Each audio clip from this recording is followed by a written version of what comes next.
हमारे इस YouTube channel के सेगमेंट फास्ट न्यूज में आप तमाम का इस्तकबाल है। इस वीडियो में आप देख सकते हैं कमेंटों में बहुत ज्यादा खबरें।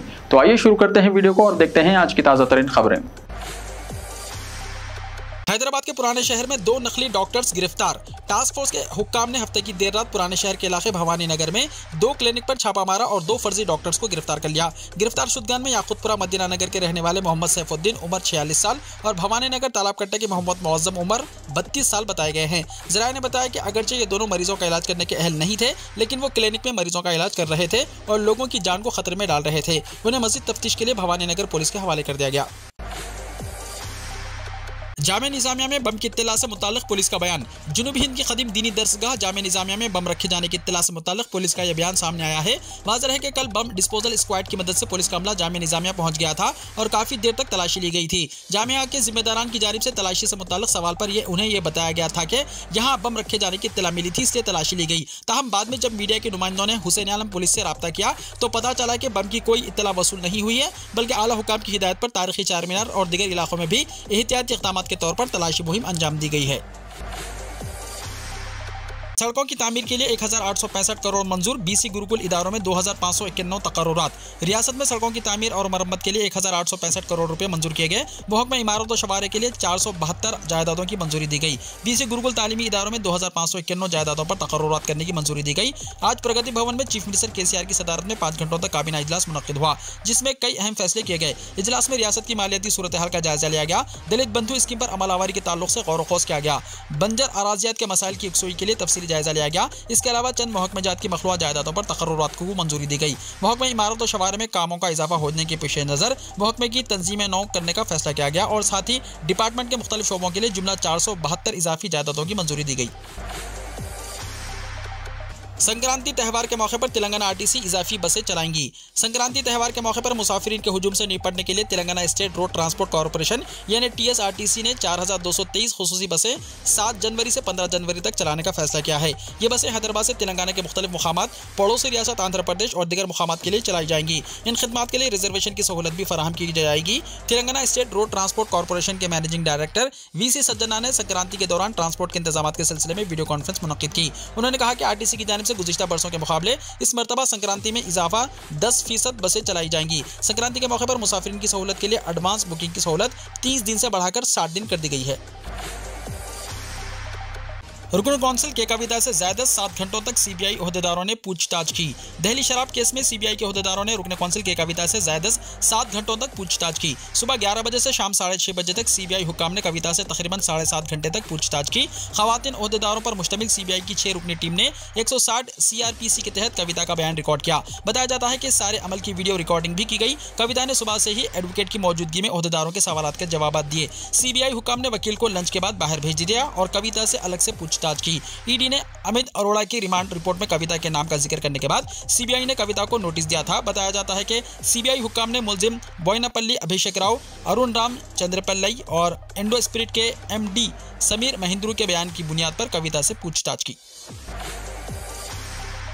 महकमा पुलिस में 3966 मुलाजिमतों पर तकर्रुरात के लिए तेलंगाना काबीना की मंजूरी। तेलंगाना काबीना ने महकमा पुलिस में नई मुलाजिमतों के तकर्रुरियों को मंजूरी दे दी। काबीना ने रियासत में महकमा पुलिस को मजबूत बनाने का फैसला किया, जो कि मुल्क में अमन व अमान की बहाली में एक रोल मॉडल बन गया है। चीफ मिनिस्टर चंद्रशेखर राव की क़यादत में कल शाम काबीना का इजलास मुनक्किद हुआ।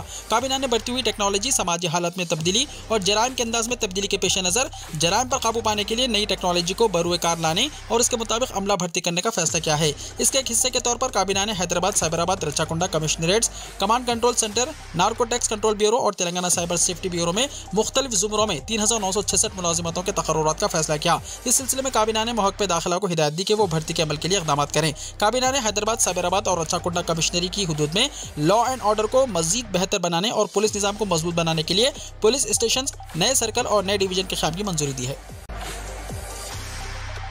PG स्टूडेंट्स को बैकलॉग क्लियर करने का मौका। उस्मानिया यूनिवर्सिटी और उससे मुल्लिका कॉलेजेस में पोस्ट ग्रेजुएशन के बावजूद मुकर्रर वक्त पर जिन तलबा ने अपने बैकलॉग्स को मुकम्मल नहीं किया है, इनको दोबारा मौका फराहम करने का यूनिवर्सिटी ने फैसला किया है। उस्मानिया यूनिवर्सिटी स्टैंडिंग कमेटी ने साल 2010 से 2017 तक तालीम पाने वाले तलबा को बैकलॉग मुकम्मल करने का मौका फराहम करने का फैसला किया है।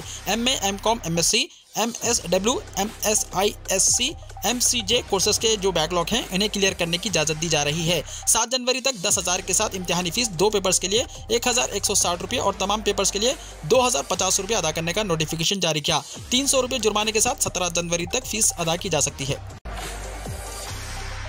तेलंगाना के आलिशान मदरसे आलिया के 150 साल की तकमील। रियासत तेलंगाना के मायानाज तालीमी इदारे आलिया हाई स्कूल और जूनियर कॉलेज ने अपने क़याम के 150 साल मुकम्मल कर लिए हैं। साबिक़ा रियासत के हुक्मरान नवाब मीर उस्मान अली खान, बेशुमार शहजादगान, नवाब मुकर्रम जा बहादुर जैसी शख्सियतों को यहाँ तालीम हासिल करने का एजाज़ हासिल है। बाद में इसको गवर्नमेंट बॉयज़ हाई स्कूल से मौसूम किया गया है। यहाँ इंटरमीडिएट तक तालीम होती है। माजी में यहाँ तालीम के साथ साथ हैदराबादी तहजीब की तरबियत भी दी जाती थी। यह इदारा पहले मदरसे आलिया के नाम से मशहूर था। छठे निज़ाम नवाब मीर महबूब अली खान के दौर में 1872 में इस के वजीर आजम सालार जंग अव्वल ने शाही खानदान के बच्चों की तालीम के लिए मदरसा कायम किया था। शुरू में 10 बच्चे ही शरीक हुए थे। शुरू में 2-3 मुकामात पर काम करने के बाद यह स्कूल मौजूदा मुकाम पर मुंतकिल कर दिया गया, जो नवाब दुल कदर जंग की जायदाद थी। यह मदरसा रियासत भर में बड़ी अजमत और शान और शौकत का हामिल था।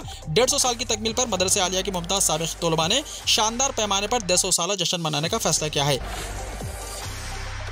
पासपोर्ट सेवा केंद्र 17 और 24 दिसंबर को खुले रहेंगे। पासपोर्ट दरख्वास्तों के तत्काल जुमरे के तहत अदखाल में तवील इंतजार को कम करने के लिए रीजनल पासपोर्ट ऑफिस हैदराबाद ने तमाम 5 पासपोर्ट सेवा केंद्र हफ्ता 10 दिसंबर को खुले रखे। हैदराबाद में 3, अमीरपेट, बेगमपेट और टोली चौकी के अलावा करीमनगर और निजामाबाद में 1-1 पासपोर्ट सेवा केंद्र कल खुला रखा गया था। इसके अलावा तमाम 14 पोस्ट ऑफिस पासपोर्ट सेवा केंद्र भी कल खुले रखे गए। मुकम्मल 3,741 अपॉइंटमेंट्स कल दिए गए और इनमें शहर में 100% बुक किए गए और निजामाबाद और करीमनगर में 60% बुकिंग हुई। दरख्वास्त गुजारों ने दरख्वास्तों के अदखाल के लिए खुसूसी इंतजामात की सताइश की। Regional passport officer D Ballia ने बात बताई। कहा गया है कि रीजनल पासपोर्ट ऑफिस हैदराबाद के तहत तमाम पासपोर्ट सेवा केंद्र और पोस्ट ऑफिस पासपोर्ट सेवा केंद्र 17 दिसंबर और 24 दिसंबर को भी खुले रहेंगे। रीजनल पासपोर्ट ऑफिसर ने दरख्वास्त गुजारों से अपील की है कि वो खुसूसी बंदोबस्त से इस्तेफादा करें। आंध्र प्रदेश और तेलंगाना में धमाके, 4 अफराद जख्मी। रियासत आंध्र प्रदेश के जिले विशाखापट्टनम में वाक़ वैजाग स्टील प्लांट में एक धमाका हुआ, जिसके सबब 3 अफराद जख्मी हो गए। पुलिस ने हफ्ते को बताया कि वैजाग स्टील प्लांट में तार टैंक नंबर 11 में काम के दौरान धमाका हुआ, जिसके बाद 3 अफराद जख्मी हो गए। जख्मियों में से एक की हालत तशवीशनाक है, जिसकी शनाख्त जी नागेश के तौर पर की गई है। वहीं तेलंगाना के जिले निजामाबाद में भी एक धमाके की इत्तला मौसूल हुई है, जिसमें एक शख्स जख्मी हो गया। पुलिस का कहना है कि हमें धमाके की इत्तला मिली कि निजामाबाद के इलाके बड़ा बाजार में धमाका हुआ, जिसमें एक शख्स जख्मी हुआ है। वाक़े में जख्मी होने वाले ने बताया कि धमाका उस वक्त हुआ जब ने केमिकल के डब्बे को हिला दिया। फायर ब्रिगेड को बुलाया गया, जख्मी को अस्पताल मुंतकिल किया गया। फिलहाल जख्मी की हालत मुस्तहकम है। तेलंगाना में आइंदा 3 दिनों तक बारिश। तूफान मंडूस के असर से तेलंगाना में आइंदा 3 दिनों के दौरान बारिश की पेशकशी की गई है। महकमे मौसमियात के मुताबिक रियासत के कई मुकामात पर बारिश या बूंदाबांदी का सिलसिला जारी है और अगले 3 दिनों तक मौसम की यही सूरत हाल बरकरार रहेगी। वाज़ेह है कि तूफान के असर की वजह से कल से हैदराबाद में हल्की बारिश हो रही है, जिसकी वजह से मौसम मजीद सर्द हो गया। हैदराबाद में बारिश, मौसम और भी सर्द हो गया। तूफान मंडूस के जेर असर हैदराबाद में बारिश हो रही है। हफ्ते की शाम से आसमान मुकम्मल तौर पर अबर आलूद है, जिसकी वजह से शहर के कई इलाके रात से ही धुंध की लपेट में हैं और बारिश हो रही है। पहले ही सर्दी की शिद्दत और दूसरी जानिब बारिश की वजह से मौसम बहुत ही सर्द हो गया है। दरियासना तमिलनाडु और आंध्र प्रदेश में तूफान मंडूस की वजह से शदीद बारिश का सिलसिला जारी है। तमिलनाडु में इलाकाई महकमे मौसमियात ने कहा है कि बारिश मजीद 2 दिन तक जारी रहेगी। हिमाचल प्रदेश में वजीर आला का ओहदे का हलफ लेते ही सुखविंदर सिक्खू का पुरानी पेंशन स्कीम को लेकर बड़ा ऐलान। कांग्रेस लीडर और 4 मरतबा के मेंबर असेंबली सुखविंदर सिंह सिक्खू ने इतवार को एक तकरीब में हिमाचल प्रदेश के 15वीं वजीर आला के तौर पर हलफ लिया। हलफ लेने के फौरन बाद ही उन्होंने पुरानी पेंशन स्कीम को लेकर बड़ा ऐलान करते हुए कहा कि इसको जल्द जल्द लागू किया जाएगा। उन्होंने कहा कि अभी कौमी सदर से मुलाकात करेंगे, इसके बाद हम सभी स्कीमों को जो भी वायदे किए हैं इसको पूरा करने का काम करेंगे। पुरानी पेंशन स्कीम पहली काबीना में लागू कर देंगे। ईमानदार और शफाफ सरकार होगी। वहीं हलफ बर्दारी तकरीब में मौजूद कांग्रेस जनरल सेक्रेटरी प्रियंका गांधी वाड्रा ने कहा कि पार्टी ने जो भी वादा किया है इसको जल्द से जल्द लागू करना चाहते हैं। प्रियंका के अलावा हलफ बर्दारी तकरीब में राहुल गांधी और पार्टी के दीगर सीनियर लीडर भी मौजूद रहे। प्रियंका गांधी तमाम रियासती दारुल हुकूमतों में खवातीन के मार्च की करेंगी क़यादत। कांग्रेस भारत जोड़ो यात्रा को बूथ सतह तक ले जाने की तैयारी कर रही है। प्रियंका गांधी वाड्रा हर रियासत के दारुल हुकूमत में खवातीन के मार्च की क़यादत करेंगी और खवातीन का मंशूर पढ़ेंगी। इस मार्च के लिए पार्टी 15 दिसंबर से रियासती सतह पर, फिर जिले और ब्लॉक सतह पर अपनी तैयारियों के इजलास का आगाज़ करेगी। प्रियंका गांधी के खवातीन मार्च के अलावा बूथ सतह पर भी 1 महीने में भारत जोड़ो यात्रा शुरू हो जाएगी। राहुल गांधी की तरफ से लिखा गया खत और बीजेपी हुकूमत के खिलाफ चार्जशीट हर यात्री को तकसीम की जाएगी। यात्रा के बाद हर जिले में ब्लॉक सतह की कॉन्फ्रेंस मुनक्किद की जाएगी, जिसमें रियासती कांग्रेस के रियासती सदूर और सीनियर लीडरान शिरकत करेंगे।